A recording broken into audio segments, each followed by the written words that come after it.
software is not hardware. You learn that in a hurry, right? So when you're talking about, getting software into an organization, there's a lot of different steps, and no two organizations are the same when it comes to doing that. You're listening to the Retail Crime Intelligence Podcast by Aura, where we share actionable insights to help you reduce crime and violence in your stores.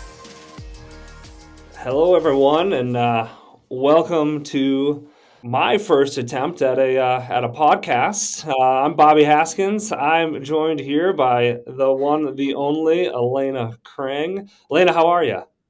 Good. How are y'all? Doing well. Alaina, it's a little scary that they're allowing us to host a podcast, huh? I literally can't believe that they're trusting us to this massive endeavor, but I am thankful that we have Terry here to keep us straight during our time today. Exactly. Terry, how are you this morning? I'm great. I have no better person to have on a podcast because I have a face for radio anyway. So I can't wait to get into the content today. Awesome. Well, thanks for joining us, Terry. We know you're a busy man, on the move like crazy, helping Aura, helping the community that you've supported for so many years. So, I think Terry, I'm going to quickly turn it over to you. Why don't you just let the audience know, who you are, what you do for Aura, if there is someone out there that doesn't know the one, the only Terry Sullivan. But get a little intro before we start talking about your journey through the industry and here at Aura. Yeah, you got it, Bobby. Thanks. So Terry Sullivan, Vice President of Retail Solutions with Aura. I joined Aura about 8 months ago, and it's been a great journey so far. Continuing to learn every day. There are some days I feel like I've only been here 8 days or 8 weeks. To be honest with you, it's gone so fast. Prior to joining Aura, I had and was blessed with the opportunity to run the efforts at the Loss Prevention Foundation with just a tremendous board and all the retail support through all different genres of retail. It was really special. I had the opportunity to do that for almost 6 years. And then prior to that, was an AP practitioner, LP practitioner for American Stores and for Lowe's Home Improvement. So really cut my teeth in drugstore retailing and then jumped into big box retail for about 15 years, worked with some wonderful people in both of those industries. So that's a little bit about me on the professional side. On the personal side, live in North Carolina, even though I don't have the accent of Alaina. So I grew up in Boston, as many of you probably know. I've not shooken the accent though in 32 years. I still have it. Shooken the accent. Shooken the accent. I lost my hair but kept the accent. Weird how that happens. I have two wonderful boys, one at NC State, one's a senior in high school. Wonderful wife, 37 years with CVS. I have to give a shout out to CVS. She started there when she was 16 years old and is still there today, and she's a pharmacist. So yeah, we are a retail family through and through with Jennifer and I. So that's a little bit about me on the personal and professional side. Fantastic. Gotta love a retail through and through family. And then love that you brought in the personal side of that, Terry. So thanks for sharing. Terry, what are you currently doing and working on for Aura in the new role? Well, not new anymore. 8 months. You're no longer the new guy, Terry. So we can't keep putting you in that bucket. But what are you doing here for Aura, and how are you helping the industry in this new role? Yeah. So no longer the new guy for sure as we continue to grow here. In North America. I'm actually in our Denver office today and have had the opportunity to meet some of our new folks in person, which has been fantastic. Was given the opportunity at Aura to come in and lead the sales efforts for new business with Aura. So it's been terrific continuing to work with a lot of people that I've worked with in the past at the LPF. A lot of senior leaders have been embracing the sales team and taking the time to listen and learn what Aura is all about. And we're making some strides. We have some big pilots on the horizon. And, what's great about this role, it's, working not only globally with folks in New Zealand and Australia and the UK, but listening to customers and potential customers about what are their needs? Can we get there? If we can get there, how long will it take to get there? And together collaborating as an industry. Aura was very special to me in the fact of what we do every day is purposeful. And if I was going to change and make one last run and learn something completely different, I wanted it to be a purposeful position. And violence and crime in our industry today, and it doesn't matter if you're in soft lines, hard lines, C stores, restaurants, it's everywhere, unfortunately, right? And with our software, working with the retail leadership, working with the police, working with prosecutors, working with RELA, working with NRF, we can do some great things to identify these individuals, these groups, and work to prosecute and take them off the streets to keep our employees safe in retail and our customers safe as well. So overarching, Aura has a massive purpose for what we do every single day, and that's why I'm here. That's fantastic, Terry. And I think it was a little bit of a journey to get you to join Aura. And you and I met a few years ago, and there was lots of conversations and led up to finally you making that decision to move over to Aura and join us here. Like from my perspective, what I was really excited about was just that like tenacity that you have, Terry, and just that like hunger to do the best possible thing for the industry that we support every single day. So I think like that's what I was really excited about, and we've seen that play out day in and day out as you've been here in this role. As you've made the switch, you took a little bit of a risk, right? You worked for some companies that were pretty safe, Lowe's and LPF and all of those are big structure. There's a bit of a risk coming here to a scale up as we look at it, right? We've done a lot of great things over the last 11 years, but we're really just getting started here in North America, and there's risk to that. So, as you were making those decisions, like what did you think about it, and what ultimately, convinced you to make that jump and take that risk? Yeah, great question. And I think there's a lot of things that really came to me finally making that decision to come to Aura, right? And as you said, this journey took a little while for me to get here. The culture and the people at Aura have just been tremendous, right? And I think back of the first time I really sat down and met with Aura at Innovision 2020, before the world changed. Had the opportunity to sit down with you and Tom Batterberry and Rod Thomas, and really try to gain partnership with the LPF at the time. Right? It was how does Aura become partners with the LPF, and you guys were terrific and came on board as partners, and we get to know one another more and more, and just watch Aura grow in the U.S. specifically, and just getting to meet Phil Thompson, our CEO, and just continuing just to see the people and the culture of what was going on at Aura. It was very instrumental on making a change. And I love the LPF. The LPF was phenomenal to me, and I felt maybe I had one more swing at the plate, I guess, if you will, to try to do something different, to continuing to learn different things. And I was able to actually, what I learned at the LPF was super transferable, really, to my role at running sales. Because I kind of joke with friends and family when they ask what I'm doing. I'm like, well, I'm running sales at a tech company. I mean, yeah, that's exactly what I thought I'd be doing at this point of my career, right? So, and I'm not a technical guy. For those of you that know me, that's not my forte, right? I'm a people person, right? Let's bring people together. Let's listen. Let's figure some things out. So, I'm still learning, like I said, every day. Even though it's been about 8 months, I still feel some days I feel like I've been here like 8 weeks or 8 days. But yeah, it was a long, thought out decision to come here, and a great decision at that. I couldn't be happier. Working hard. I have a team that works very, very hard, and together, like I said, or we're making a difference. Terry, you're, a retail veteran. You've been in, LPAP retail space for over 3 decades. And I think we see a different side of retail crime in the Aura space just because like we're able to actually gain that information and intel and knowledge from our customers. But in your opinion, how do you think retail crime has really changed over your tenure, and how do you think we should address it to actually make a difference? What are your thoughts? Yeah, a couple of thoughts here. I think operating in a post-COVID world is something that none of us thought we would be at here today in 2023. Things started changing prior to COVID, don't get me wrong, with legislation, felony thresholds, trying to hold people accountable for committing crimes in stores.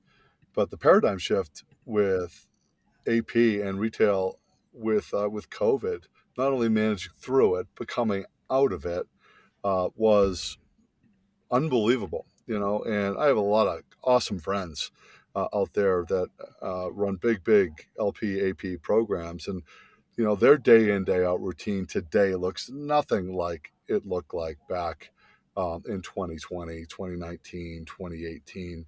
When you think about crazy, when you think about violence, that was the one-offs, the exceptions to the rules, the oh my gods, I need to get this up to the C-suite. They need to understand what just happened in a certain location with a certain individual. Today, it's every day. It's every day, and so defining what level of crazy gets reported is hit and miss at times. And I think we all see it, even though day in day out we don't operate in a retail setting, but we see it on social media. We see it at all the trade shows and meetings we go to, and when we're working with key customers to try to look and fill their needs in our platform, the examples that we get are just they're just unbelievable. Things that again would happen 2 or 3 times a year are now happening 2 and 3 times a week. So, and it's going to take a village. As they say, turning the Titanic in a bathtub. There is no magic bullet to fixing what's going on today in retail crime. And it's not all organized retail crime, it's individuals, disorganized, but it's the violence that really keeps me up at night on what can we do to work with retailers, work with law enforcement, work with prosecutors to put these bad guys away and keep them out of retail locations. No, that's a good call. And I think the ones of us that have been dealing with this, for our tenure, what we've been doing, it really has been a massive shift and it does just get more and more aggressive. And I think that kind of is a good way to start thinking about like, what do we actually think is working in that space to combat this or to make an effort or to keep stores safer and to actually reduce that crime? I mean, we know that we've got world class LP teams out there, but what do you think is working and what do you think isn't working? And how do we really address that and tackle it? Yeah, I think the collaboration in our industry is probably at an all-time high, to be honest with you. And I give Lisa Labruno and Rila a great shout out for what Lisa in the Asset Protection Leaders Council has done over the years, specifically in the last 3+ years, coming through the pandemic, civil unrest, social unrest, the willing to drop all, jump on calls. What are you doing in a specific market at a certain time, a certain place based on a specific need? NRF, Bobby and I were just out in DC at Fight Retail Crime Day that happened last week, right? So trying to get the attention of legislators to look at this as this is not a one-off. This is not about billion-dollar companies that can just afford losing product every single day. Shoplifting is not a victimless crime, as a lot of people think it is.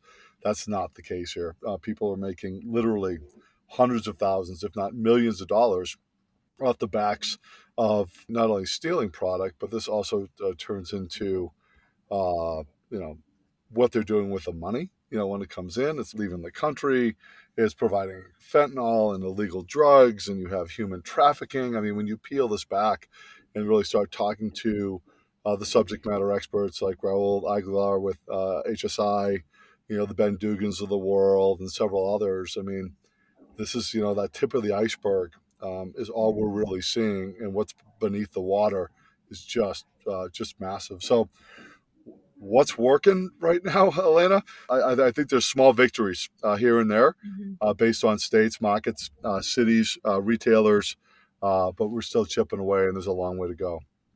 Yeah, I would agree. I think it's interesting too, like as you see the shift, like even across states where there was pushback originally, they wanted the reform, they wanted to do things differently. But I think that the awareness that we're bringing and just the overall I think openness just to say, like, hey, this is tough and we're dealing with it and it's not going away. So, how are we going to help really combat it does make a difference for sure.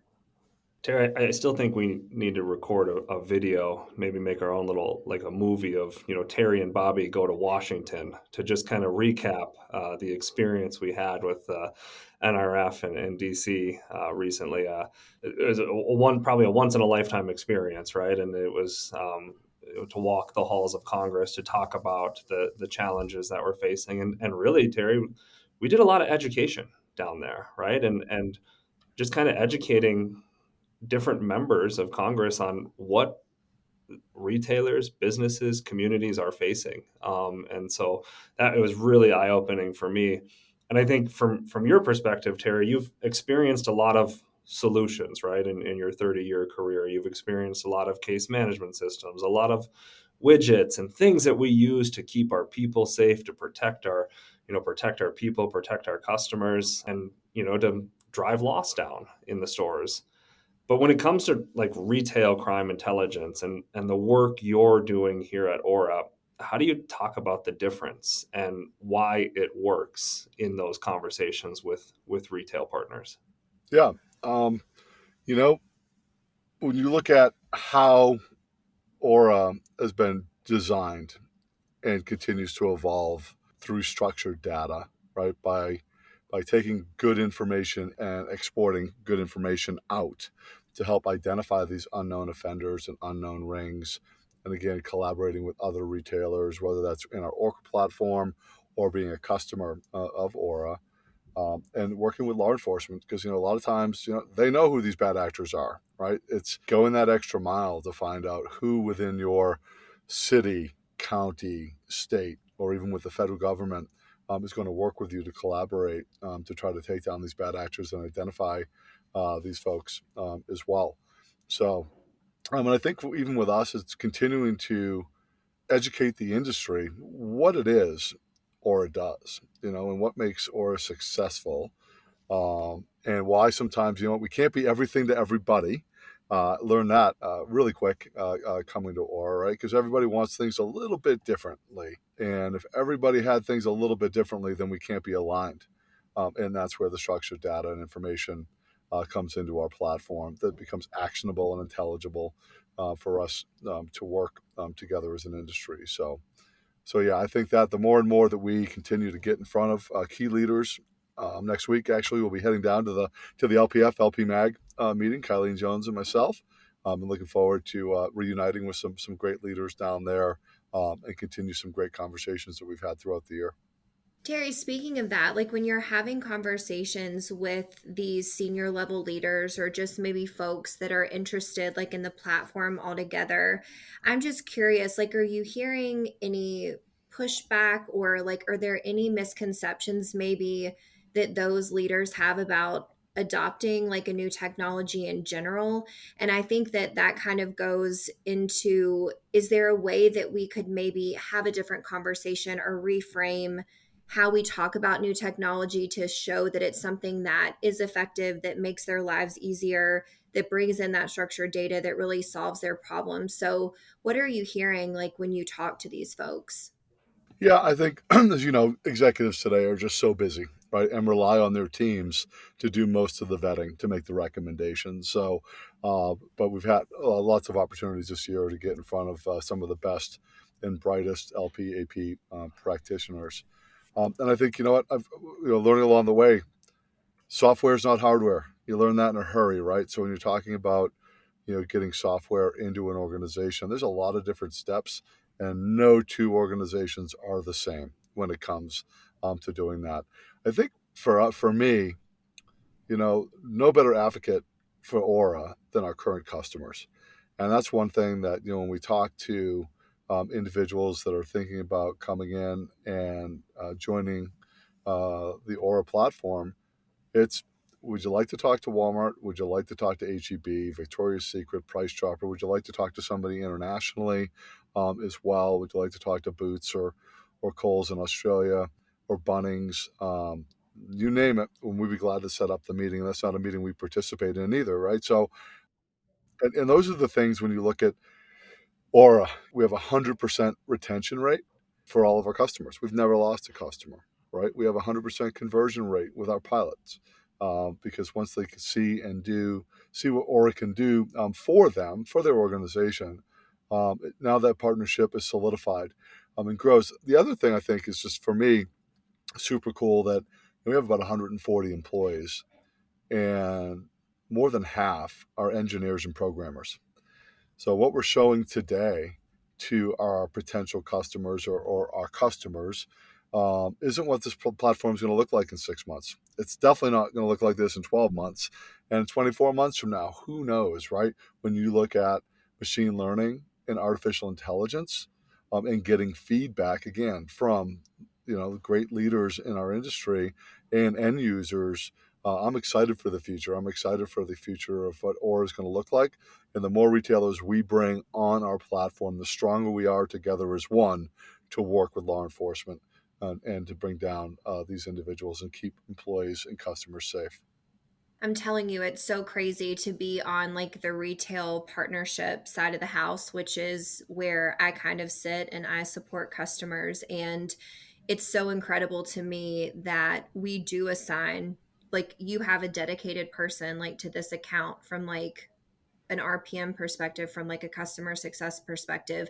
We're always seeking feedback. Like, what do you need to make the platform better? Or like, what would make your job easier? Or how can we effectively go after like bigger things? Like, what do you have in mind? And I appreciate the fact, as a previous practitioner, that they always have a voice and that we really do take those things seriously, because it only benefits the industry as a whole. And as we continue to streamline, to I guess like make it the same across all boards so that we can tackle everything the right way, it just is really encouraging to see. Like you said, I mean, the product isn't the same as when I came on 6 months ago, for the better. So it's just this like natural transition that's not static, which I appreciate, because we have to evolve with the challenges that they have, and they see that we're invested in that success.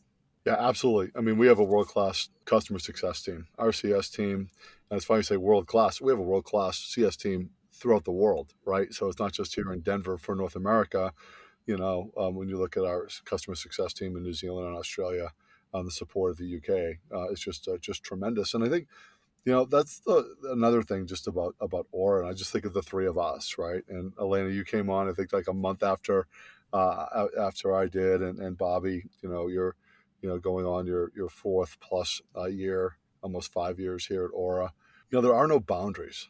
Like I always kind of joke with Bobby about going to the bullpen. I'm calling in the lefty because you got to leverage your strengths and weaknesses, right? So if you're going to put me up against Haskins on a demo, I mean, it's not even close. Like, why even bother, right? So Don't those are even the show up, things. Terry. Don't even Yeah, show don't. up. Yeah, exactly. I'm going to bring the beers for after, right?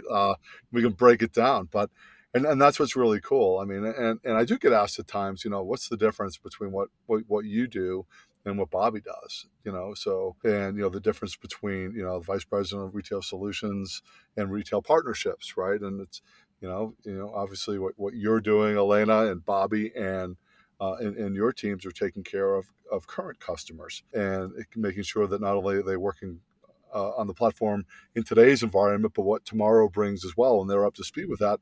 However, right, we cross the lines all the time, right? So, and that is, like I said, when I need to call you in, Alaina, or I need to call Bobby in, or somebody from the CS team, or somebody, or Rod, from New Zealand, or anybody, Phil, our CEO. I mean, there's no constraints on silos here at Aura, right? We all work together for the greater good to support one another. That ultimately supports our industry, which I think is super cool, right? Check your ego at the door, and let's make sure that we're ready to succeed and support where needed. And I absolutely love that. I mean, we're going down a path right now, hot and heavy into LPR, right? So, Tom Batterberry, co-founder, leads our strategy and is head down, working with a few others on our LPR strategy globally, and to make sure that is a go forward with our current partners and people that we're talking to today to become partners, understand what we can do for them when it comes to license plate recognition. Again, tying it all into the greater good of the Aura platform. But Yeah, so the CS folks are just, they have just been absolutely tremendous. And even for me, for the time that I've been here, anytime I've ever needed anything from anybody, they've just always been there to support me and the sales team. Yeah, I know you all love when I say the good old tagline, "Ducks fly together," because I do love Mighty Ducks, but that concept is through and through what we see in North America, what we see across the globe for our team at Aura. And I also think it's important for our partners, right? There are retailers that come to us with challenges and problems. We might not have the solution, and we might not be the solve, but ducks fly together in this industry. We're all trying to solve this very complex challenge. And there is no shame in saying we don't have that, but we know a couple other solution providers out there that have a best in class option that we think you should look at. So I think that approach comes through and through, and appreciate that you two have come on and just adopted it so well in such a short amount of time. And I know our customers and partners out there are feeling it. So, team, we've coming on quite a few minutes here of talking about all the different things that Terry, that you're doing. Kind of just wrapping us up. Terry, what are you excited about? What's upcoming for Terry Sullivan that you're looking forward to, and you think is going to make a big impact for Aura and for the industry that we support? Yeah, great question. I mean, I can't believe, like you said, as we turn the page into 2024, and I know as all the retailers are doing their planning, we are as well, right? So it's continuing to be, visible in our industry, supporting our industry, whether that's Sharila or NRF, Loss Prevention Foundation. A lot of shows out there that we're going to attend this year, but it's delivering some new technologies as well, right? And I'm super excited. I saw this for the first time when I had the opportunity to go to New Zealand. That very soon we're going to launch our voice to text option, which is just tremendous and a great time saver for individuals. As we know, most of our customers don't have in-store AP when incidents happen. So, just continuing to look at what the technology brings and continue to evangelize what Aura can do to help retailers as we all come together to fight violence and crime in our stores. Well, Terry, I appreciate you taking the time out of your calendar. Thanks for jumping on and chatting through all of this. Alaina, we checked the box on our first co-host strategy here, I think, or co-host session. I appreciate you coming along on the ride. I feel like it's gone very well. We did a good job. Yeah. So, well, everyone, we thanks for listening in, and until next time, we'll see you on the Intel. Great. Thanks, Bobby. Thanks, Alaina. Bye, y'all. Thank you for listening to the Retail Crime Intelligence Podcast by Aura. Don't forget to follow and subscribe on your favorite podcast app.